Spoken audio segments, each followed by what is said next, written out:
বন্ধুরা, তোমরা কেমন আছো? আশা করি তোমরা খুব ভালো আছো। আমিও খুব ভালো আছি। আজকে তোমাদের আমি বিটের ভর্তা করে দেখাচ্ছি। দেখো বন্ধুরা, এই যে দেখো আমি বিট নিয়ে নিয়েছি। এটা আমি কিন্তু একটা ঝাঁঝরিতে কুড়ে নেবো।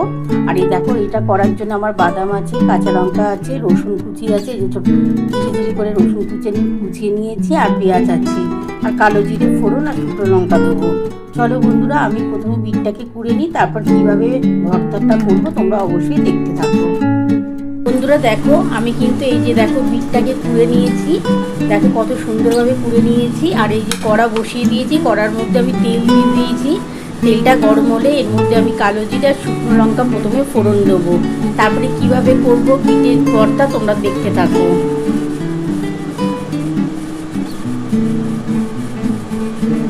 বন্ধুরা দেখো, আমি কিন্তু অল্প করে কালো জিরে ফোড়ন দিলাম, একটা শুকনো লঙ্কা দিয়ে দিচ্ছি,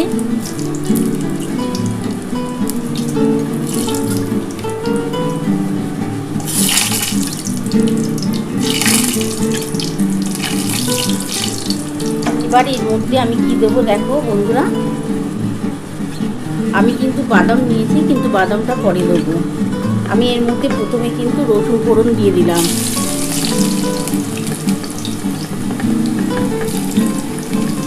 পেঁয়াজটা দিয়ে দিলাম,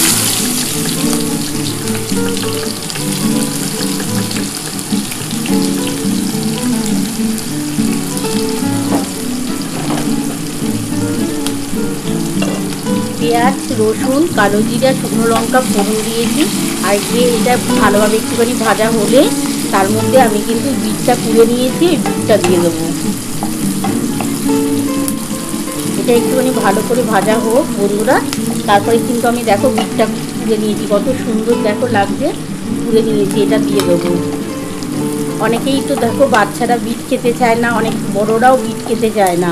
তোমরা যদি বাড়িতে বিটের ভর্তা এইভাবে বানিয়ে নিতে পারো, দেখবে গরম ভাতের সাথে এত ভালো খেতে লাগবে যে তোমাদের মনেই হবে না যে তোমরা মাছ মাংস খাও, এতটাই টেস্ট হয়।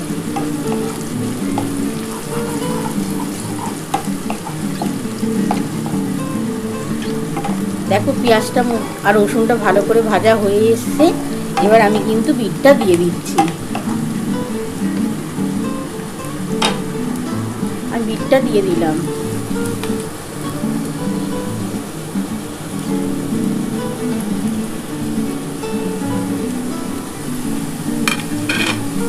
এই পেঁয়াজ আর রসুনের সাথে একটুখানি ভালো করে নাড়াচাড়া করে আমি আগে নুন দিয়ে দেবো। নুন দিয়ে আমি কিন্তু ঢাকা দিয়ে দেবো।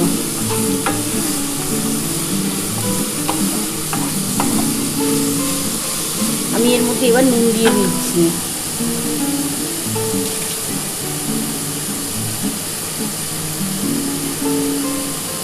দেখো বন্ধুরা, আমি কিন্তু ছোটো চামচের 1 চামচের মতো নুন দিয়ে দিলাম। নুনটা দিয়ে আমি কিন্তু ঢাকা দিয়ে দেবো। ঢাকা দিয়ে গ্যাসটা কিন্তু আস্তে করে দেবো।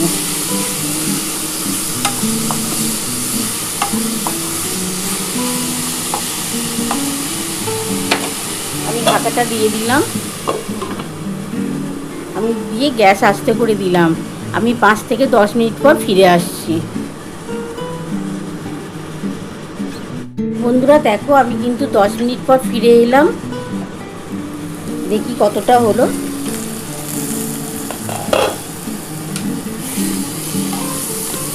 দেখো গ্যাস কিন্তু আমার আস্তে করা আছে বন্ধুরা। দেখো কত, এই যে নুনটা দিয়ে দিয়েছিলাম না, তাতে কিন্তু অনেকটা মজে গেছে। দেখো কত সুন্দর হয়েছে।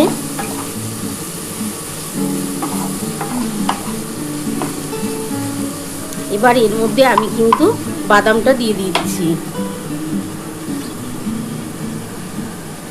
যে দেখো মাঝখানটা একটু ফাঁকা করে দিলাম, আর কিন্তু তেল দিচ্ছি না বন্ধুরা। এই যে বাদামটা দিয়ে দিলাম। বাদাম আর এই যে কাঁচা লঙ্কাটা দিয়ে দিচ্ছি। একটু ভাজা ভাজা করে এবার গ্যাসটা একটু জোর করে দিচ্ছি বন্ধুরা। এটা একটু হালকা করে ভাজা হলে তারপরে এটা বিটটার সাথে ভালো করে মাখিয়ে নেব, নিয়ে তারপর আর একটু ভাজতে হবে। আর এর মধ্যে তো অবশ্যই চিনি দিতে হবে, চিনি না দিলে কিন্তু কোনো রকম টেস্ট পাওয়া যাবে না। তোমরা যদি মনে করো ঝাল খাবে তোমরা কিন্তু ঝাল লঙ্কার গুঁড়ো দিতে পারো, কিন্তু আমি কাঁচা লঙ্কা দিয়ে করছি, এটা খেতে বেশি টেস্ট হবে বন্ধুরা। দেখো আমার মোটামুটি বাদাম আর কাঁচা লঙ্কাটা ভাজা হয়ে গেছে। এবার এই বিটটার সাথে ভালো করে নাড়াচাড়া করতে হবে।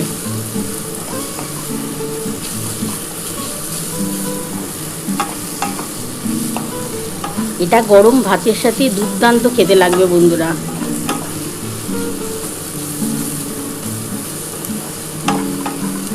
এর মধ্যে এবার আমি চিনি দিয়ে দিচ্ছি।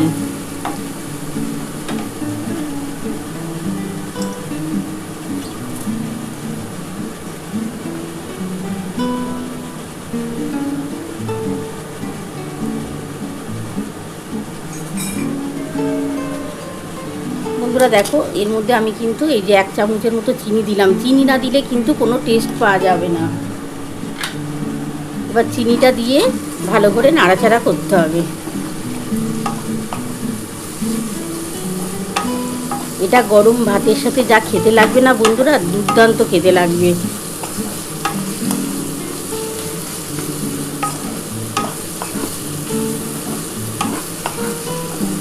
এটা ভালো করে নাড়াচাড়া করে তারপর আমি কিন্তু নামাবো।